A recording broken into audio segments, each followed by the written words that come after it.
ವ್ಯಾಪ್ತಿಯಾದ್ಯಂತ ಗೌರಿ ಗಣೇಶ ಮತ್ತು ಈದ್ ಮಿಲಾದ್ ಹಬ್ಬವನ್ನು ಸದ್ಯದ ಮಾಹಿತಿ ಪ್ರಕಾರ 7ನೇ ತಾರೀಕು ಇನ್ಸ್ಟಾಲೇಷನ್ನು, ಅದಾದಮೇಲೆ 16ನೇ ತಾರೀಕು ಈದ್ ಮಿಲಾದ್ ಇದೆ.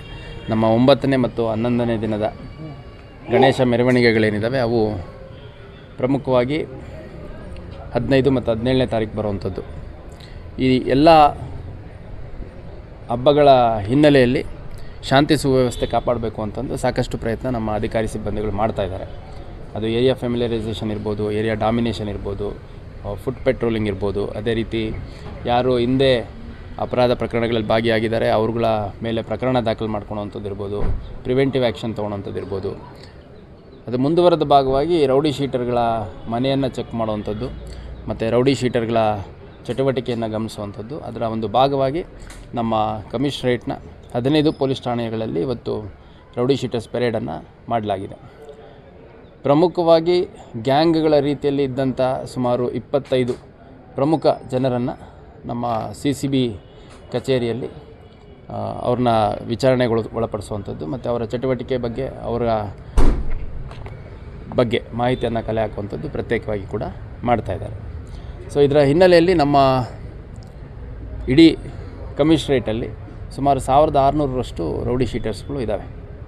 ಅದರಲ್ಲಿ ಇವತ್ತು 15 ಪೊಲೀಸ್ ಠಾಣಾ ವ್ಯಾಪ್ತಿಯಲ್ಲಿ ಒಟ್ಟು 870 ಜನ ರೌಡಿ ಶೀಟರ್ಸ್ ಪೆರೇಡಿಗೆ ಕರೆಸಿದ್ದಾರೆ. ಠಾಣಾ ವ್ಯಾಪ್ತಿಯಲ್ಲೇ ಮಾಡಿದ್ದಾರೆ ಆ ಸ್ಟೇಷನ್ದು. ಇಲ್ಲಿ ಮಾತ್ರ ಕಸ್ಬಾಪೇಟೆ ಮತ್ತು ಬೆಂಡಿಗೇರಿ 2 ಪೊಲೀಸ್ ಸ್ಟೇಷನ್ ವ್ಯಾಪ್ತಿಯಲ್ಲಿರೋ ಸುಮಾರು 200ರಷ್ಟು ಜನ ಇಲ್ಲಿ ಕಸ್ಬಾಪೇಟೆಯಲ್ಲಿ ಮಾಡ್ತಾಯಿದ್ದಾರೆ.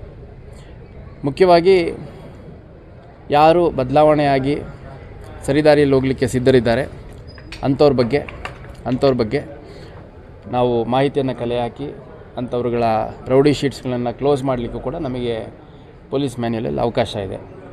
ಯಾರಿಗೆ ವಯಸ್ಸಾಗಿದೆ, ಹೆಲ್ತ್ ಇಶ್ಯೂಸು ಸೀರಿಯಸ್ ಇದೆ, ಬೆಡ್ ರಿಡನ್ ಇದ್ದಾರೆ, ಚಟುವಟಿಕೆಯಿಂದ ದೂರ ಇದ್ದಾರೆ, ಭಾಳಷ್ಟು ವರ್ಷಗಳಿಂದ ಯಾವುದೇ ಒಂದು ಅಪರಾಧ ಪ್ರಕರಣಗಳಲ್ಲಿ ಭಾಗಿಯಾಗಿಲ್ಲ, ಅವರಿಂದ ಸಮಾಜಕ್ಕೆ ಯಾವುದೇ ರೀತಿ ಥ್ರೆಟ್ ಇಲ್ಲ ಅಂತಂದರೆ ಅಂಥವ್ರನ್ನ ಕ್ಲೋಸ್ ಮಾಡಲಿಕ್ಕೆ ಕೂಡ ಅವಕಾಶ ಇದೆ. ಅದನ್ನು ಕೂಡ ನಮ್ಮ ಅಧಿಕಾರಿಗಳಿಗೆ ನಾನು ಸೂಚನೆ ಕೊಟ್ಟಿದ್ದೀನಿ. ಅದ್ರ ಬಗ್ಗೆ ಕೂಡ ಅಗತ್ಯ ಕ್ರಮ ಕೈಗೊಳ್ಳಿ ಅಂತಂದು. ಅಟ್ ದ ಸೇಮ್ ಟೈಮ್ ಯಾರು ಇದೇ ಚಟುವಟಿಕೆಯಲ್ಲಿ ಮುಂದುವರಿಸಿದ್ದಾರೆ ಅವ್ರುಗಳ ರೌಡಿ ಶೀಟರ್ ಅಪ್ಡೇಟ್ ಮಾಡ್ಕೊಳ್ಳೋಂಥದ್ದು ಇರ್ಬೋದು, ಅವ್ರ ಪ್ರೆಸೆಂಟ್ ಫೋನ್ ನಂಬರು, ಅವ್ರ ಅಸೋಸಿಯೇಟ್ಸು, ಅವ್ರ ಅಡ್ಡಗಳು ಯಾವಿದ್ದಾವೆ, ಇದೆಲ್ಲ ಕಂಪ್ಲೀಟ್ ಚಿತ್ರಣವನ್ನು ತಿಳ್ಕೊಳ್ಲಿಕ್ಕೆ ನಮ್ಮ ಅಧಿಕಾರಿಗಳಿಗೆ ನಾನು ಸೂಚನೆಯನ್ನು ಕೊಟ್ಟಿದ್ದೇನೆ. ಹುಬ್ಬಳ್ಳಿ ಧಾರವಾಡ ನಗರ ಕಮಿಷನರೇಟಲ್ಲಿ ಪ್ರಮುಖವಾಗಿ ಸುಮಾರು 25 ಜನರನ್ನು ನಾವು 25 ಜನರ ಗ್ಯಾಂಗನ್ನು ನಾವು ಐಡೆಂಟಿಫೈ ಮಾಡ್ಕೊಂಡಿದ್ದೀವಿ. ಫಾರ್ ಎಕ್ಸಾಂಪಲ್ ಯಾರೋ ಒಬ್ಬ ವ್ಯಕ್ತಿ ಇದ್ದಾನೆ ಅಂತಂದರೆ ಅವನು ಭಾಳಷ್ಟು ಅಪರಾಧಗಳಲ್ಲಿ ತೊಡಗಿಕೊಂಡು ಅದನ್ನೇ ವೃತ್ತಿಯಾಗಿ ಮಾಡಿಕೊಂಡು ಒಂದು ಗ್ಯಾಂಗನ್ನು ಕಟ್ಟಿಕೊಂಡು ಬೇರೆಯವರಿಗೆ ಭಯ ಉಂಟು ಮಾಡುವಂಥ ಪ್ರಯತ್ನ ಮಾಡುವಂಥ ವ್ಯಕ್ತಿಗಳಾರಿದ್ದಾರೆ. ಅಂಥ ಸುಮಾರು 25 ಜನರನ್ನು ನಾವು ಐಡೆಂಟಿಫೈ ಮಾಡ್ಕೊಂಡಿದ್ದೀವಿ. ಅಂಥವ್ರದ್ದು ಡೇ ಟು ಡೇ ವಾಚ್ ಇರುತ್ತೆ. ಅವ್ರ ಮೇಲೆ ಸಾಕಷ್ಟು ಪ್ರಕರಣಗಳಿದ್ದಾವೆ, 6, 8, 10 ಪ್ರಕರಣಗಳಿದ್ದಾವೆ. ಕೊಲೆ ಪ್ರಯತ್ನ ಸೇರಿದಂತೆ ಭಾಳಷ್ಟು ಪೊಲೀಸರ ಮೇಲೆ ಹಲ್ಲೆ ಮಾಡಿರುವಂಥ ಪ್ರಕರಣಗಳು ಕೂಡ ಇದ್ದಾವೆ. ಅಂಥ ವ್ಯಕ್ತಿಗಳ ಮೇಲೆ ಮತ್ತು ಅಂಥವರ ಅಸೋಸಿಯೇಟ್ಸ್ ಮೇಲೆ ದಿನನಿತ್ಯದ ವಾಚು ನಮ್ಮ ಅಧಿಕಾರಿ ಸಿಬ್ಬಂದಿಗಳಿಂದ ಇರುತ್ತೆ. ಅದ್ರ ಜೊತೆಗೆ ಎಲ್ಲ ರೌಡಿ ಶೀಟರ್ಗಳ ಮೇಲೆ ಕೂಡ ಕಾಲಕ್ಕೆ ಅವರ ಚಟುವಟಿಕೆ ಬಗ್ಗೆ ನಿಗಾ ವಹಿಸಲಾಗುತ್ತೆ. ಒಟ್ಟಾರೆಯಾಗಿ ಇದೊಂದು ಪ್ರಕ್ರಿಯೆ, ರೌಡಿ ಶೀಟರ್ಸ್ ಪೆರೇಡ್ ಏನಿದೆ ಇದು ನಮ್ಮ ಇಲಾಖೆಯಲ್ಲಿ ನಿರಂತರವಾಗಿ ನಾವು ಮಾಡ್ತಾ ಬಂದಿರುವಂಥದ್ದು. ಮತ್ತು ಯಾವುದೇ ಒಂದು ಸೆನ್ಸಿಟಿವ್ ಇಶ್ಯೂಸ್ ಇದ್ದಾಗ, ಎಲೆಕ್ಷನ್ ಇರ್ಬೋದು ಅಥವಾ ಗೌರಿ ಗಣೇಶ ಹಬ್ಬ ಇರ್ಬೋದು ಅಥವಾ ಈದ್ ಮಿಲಾದ್, ರಂಜಾನ್ ಸೇರಿದಂತೆ ಪ್ರಮುಖ ಆಚರಣೆಗಳಿದ್ದಂಥ ಸಂದರ್ಭದಲ್ಲಿ ಒಂದು ಪ್ರಕ್ರಿಯೆ ನಡ್ಕೊತಾ ಬಂದಿದೆ. ಅದನ್ನು ಮಾಡಿದ್ದೀವಿ. ಭಾಳ ಒಳ್ಳೆ ಟರ್ನಪ್ ಬಂದಿದೆ. ಯಾಕಂದರೆ ಕಸ್ಬಾ ಪೊಲೀಸ್ ಸ್ಟೇಷನಲ್ಲಿ ನಾವು ನೋಡೋದಾದರೆ ಅವರಲ್ಲಿರುವಂಥ ಸುಮಾರು 200 ರೌಡಿ ಶೀಟರ್ಸಲ್ಲಿ 120ಕ್ಕೂ ಹೆಚ್ಚು ಜನರನ್ನು ಅವರು ತಂದಿದ್ದಾರೆ.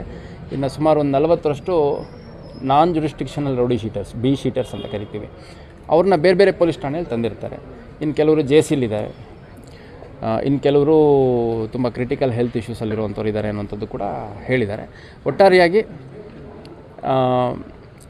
ಯಾವುದೇ ರೀತಿ ಕಾನೂನು ಸುವ್ಯವಸ್ಥೆ ಧಕ್ಕೆ ತರದಂಗೆ, ಅಪರಾಧ ಪ್ರಕರಣಗಳಲ್ಲಿ ಭಾಗಿಯಾಗ್ದಂಗೆ, ಸಾರ್ವಜನಿಕರ ಮಾನ ಪ್ರಾಣ ಅದಕ್ಕೆ ಅಡ್ಡಿ ಆಗ್ದಂಗೆ ಯಾರು ಉತ್ತಮ ಗುಣನಡತೆಯನ್ನು ತೋರಿಸ್ತಾರೆ ಅಂಥವ್ರನ್ನ ಕ್ಲೋಸ್ ಮಾಡಲಿಕ್ಕೂ ಕೂಡ ನಾವು ಕ್ರಮ ಕೈಗೊಳ್ತೀವಿ. ಸೊ ಡೇವನ್ನೇ ಹೇಳಿದ್ದೀನಿ, ರೌಡಿ ಶೀಟರ್ಗಳಲ್ಲಿ ದೊಡ್ಡವರು ಸಣ್ಣವರು ಅಂತಿರಲ್ಲ, ಪ್ರಭಾವಿಗಳು ಪ್ರಭಾವ ಇಲ್ಲದವರು ಅಂತಿರಲ್ಲ. ರೌಡಿ ಶೀಟರ್ಸೇ. ರೌಡಿ ಶೀಟರ್ಗಳನ್ನ ಯಾವ ರೀತಿ ನಡೆಸ್ಕೋಬೇಕೋ ಅದೇ ರೀತಿ ನಡೆಸ್ಕೊಳ್ಳಾಗ್ತಾಯಿದೆ. ಅವರಲ್ಲಿ ಯಾವುದಾದ್ರೂ ಬದಲಾವಣೆ ಕಂಡು ಬಂದರೆ ಕ್ಲೋಸ್ ಮಾಡಲಿಕ್ಕೂ ನಾವು ಸಿದ್ಧರಿದ್ದೇವೆ. ಇದೇ ರೀತಿ ಚಟುವಟಿಕೆ ಮುಂದುವರಿಸ್ಕೊಂಡು ನಾವು ಸಮಾಜಕ್ಕೆ ಹೊರೆಯಾಗಿಬಿಟ್ಟು ಎಲ್ಲರಿಗೂ ತೊಂದರೆ ಕೊಟ್ಕೊಂಡು ಓಡಾಡ್ತೀವಿ ಅಂದರೆ ಅದಕ್ಕೂ ಕಾನೂನಲ್ಲಿ ನಮಗೆ ಅವಕಾಶ ಇದೆ. ಸೊ ಕಾನೂನಲ್ಲಿರುವಂಥ ಎಲ್ಲ ಅವಕಾಶಗಳನ್ನು ಮುಕ್ತವಾಗಿ ಉಪಯೋಗಿಸ್ಕೊಳ್ಳಲಿಕ್ಕೆ, ಎಫೆಕ್ಟಿವ್ ಆಗಿ ಉಪಯೋಗಿಸ್ಕೊಳ್ಳಲಿಕ್ಕೆ ನಮ್ಮ ಅಧಿಕಾರಿ ಸಿಬ್ಬಂದಿಗಳಿಗೆ ನಾನು ಸೂಚನೆ ಕೊಟ್ಟಿದ್ದೀನಿ. ಅದೇ ರೀತಿ ನಮ್ಮವ್ರ ಕೆಲಸ ಕೂಡ ಮಾಡ್ತಾಯಿದ್ದಾರೆ. ಮತ್ತು ರೌಡಿ ಶೀಟರ್ಸು ಭಾಳ ಸ್ಪಷ್ಟವಾಗಿ ನಾನು ಒಂದು ಮಾತು ಹೇಳಲಿಕ್ಕೆ ಇಷ್ಟಪಡ್ತೇನೆ. ಈಗ ಒಂದು ಕುಟುಂಬಕ್ಕೆ, ತಂದೆ ತಾಯಿಗಳಿಗೆ ಹೆಸರು ತರೋಕ್ಕಾಗಲಿಲ್ಲ ಅಂದರೂ ಪರವಾಗಿಲ್ಲ, ಅಟ್ಲೀಸ್ಟ್ ಸುಮ್ಮನಾದರೂ ಇರಬೇಕು. ಭಾಳಷ್ಟು ಜನ ಈ ರೌಡಿ ಶೀಟರ್ಗಳ ಹಿನ್ನೆಲೆ ನೋಡಿದರೆ ಇವತ್ತಿಗೂ ತಂದೆ ತಾಯಿಗಳು ಕೂಲಿ ಮಾಡ್ಕೊಂಡು ಜೀವನ ಮಾಡ್ತಾಯಿದ್ದಾರೆ. ಕೂಲಿ ಅವತ್ತು ಬೆಳಗ್ಗೆ ಹೋಗಿ ಬರಬೇಕು, ಸಾಯಂಕಾಲ ಬಂದು ಅನ್ನ ತಿನ್ನಬೇಕು ಅನ್ನೋಂಥ ಪರಿಸ್ಥಿತಿ ಇದ್ರೂ ಇವರು ಉದ್ರೇಶವಾಕಿ ಮಾಡಿಕೊಂಡು ರೌಡಿ ಶೀಟರ್ಸ್ ನಾವು ಅಂತಂದು ಬಿಲ್ಡಪ್ ತೊಗೊಂಡು ಓಡಾಡೋವಂಥದ್ದು, ಅವ್ರದ್ದೇ ಒಂದು ಗ್ಯಾಂಗ್ ಕಟ್ಕೊಳ್ಳೋವಂಥದ್ದು ಈ ಥರ ಮಾಡ್ತಾಯಿದ್ದಾರೆ. ಇದು ಸರಿಯಲ್ಲ. ನಾನು ಹಿಂದೆ ಭೇಟಿ ಮಾಡಿದಂಥ ಸಂದರ್ಭದಲ್ಲಿ ಸಾಕಷ್ಟು ಜನ ಹಿರಿಯರು, ಎಲ್ಲ ಸಮುದಾಯದ ಹಿರಿಯರು, ಎಲ್ಲ ಕಮ್ಯುನಿಟಿ ಹೆಡ್ಸು, ರಿಲಿಜಿಯಸ್ ಲೀಡರ್ಸು ಅವ್ರನ್ನೆಲ್ಲ ಒಳ್ಳೆ ದಾರಿಗೆ ತರಲಿಕ್ಕೆ ಸಂಪೂರ್ಣವಾಗಿ ಸಹಕಾರ ಮಾಡ್ತೀವಿ ಅಂತ ಹೇಳಿದ್ದಾರೆ. ಆ ನಿಟ್ಟಿನಲ್ಲಿ ನಮಗಂತೂ ಸಂಪೂರ್ಣ ಸಹಕಾರ ಇದೆ. ಹಾಗಾಗಿ ನಮ್ಮ ಕೆಲಸ ಇವಾಗ ಏನು ನಡೀತಾ ಇದೆ ಅದು ಮುಂದುವರಿಯುತ್ತೆ. ಹಬ್ಬಕ್ಕೆ ಗಡೀಪಾರು ಮಾಡುವಂಥ ಯಾವುದೂ ನಮಗೆ ಪ್ರಪೋಸಲ್ಸ್ ಬಂದಿಲ್ಲ. ಇನ್ನು ಕೇಳಿದ್ವಿ, ಯಾವುದಾದ್ರೂ ಫಿಟ್ ಕೇಸ್ ಇದ್ದರೆ ಗಡೀಪಾರು ಮಾಡಲಿಕ್ಕೆ ಕೊಡಿ ಅಂತಂದು. ಆ ಥರದ್ದು ಯಾವುದೂ ಬಂದಿಲ್ಲ.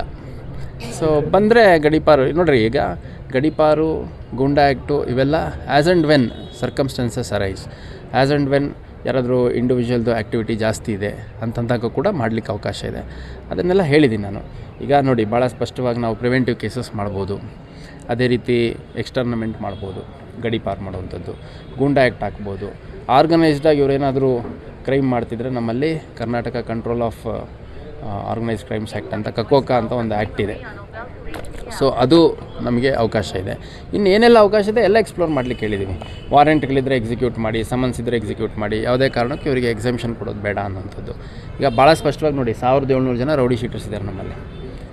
ನಮ್ಮದು ಹುಬ್ಳಿ ಧಾರವಾಡ ಪಾಪ್ಯುಲೇಷನ್ 20 ಲಕ್ಷ ಇದೆ. 20 ಲಕ್ಷದಲ್ಲಿ ಈ 1700 ಜನಕ್ಕೋಸ್ಕರ ನಾವು ಉಳಿದವ್ರದ್ದೆಲ್ಲ ಸೇಫ್ಟಿ, ಸೆಕ್ಯೂರಿಟಿ, ಅವರ ಒಂದು ಕಾನೂನಾತ್ಮಕವಾಗಿ ಬದುಕ್ತಾ ಇರೋವಂಥವ್ರಿಗೆ ನಾವು ರಕ್ಷಣೆ ಕೊಡುವಂಥದ್ದು ನಮ್ಮ ಜವಾಬ್ದಾರಿ ಅಲ್ವಾ.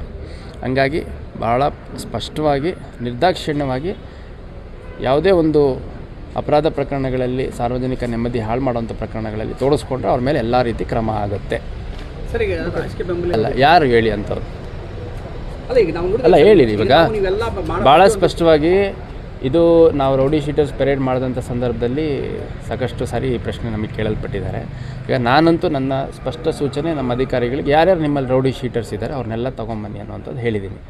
ಯಾರ್ದಾದ್ರು ತಂದಿಲ್ಲ ಅಂತಂದರೆ ಅವರು ರೌಡಿ ಶೀಟರ್ಸ್ ಅಲ್ಲ ಅನ್ನಂಗಿದ್ರೆ ಅಂಥವ್ರ ಮೇಲೆ ಅವಶ್ಯಕತೆ ಇಲ್ಲ. ಇವಾಗ ರೌಡಿ ಪೆರೇಡ್ಗೆ ಬರೋವಂಥ ಅವಶ್ಯಕತೆ ಇಲ್ಲ ಅಂತಂದರೆ ಅಂಥವ್ರ ಮೇಲೆ ರೌಡಿ ಶೀಟ್ಸ್ ಕ್ಲೋಸ್ ಮಾಡಿ, ಇಲ್ಲ ರೌಡಿ ಪೆರೇಡಿಗೆ ಕರ್ಕೊಂಬನ್ನಿ ಅಂತ ಹೇಳಿದ್ದೀನಿ. ಸ್ಟೇಷನ್ದು ಒಂದು ಕಡೆ ಸೇರಿಸಿರುವಂಥದ್ದು.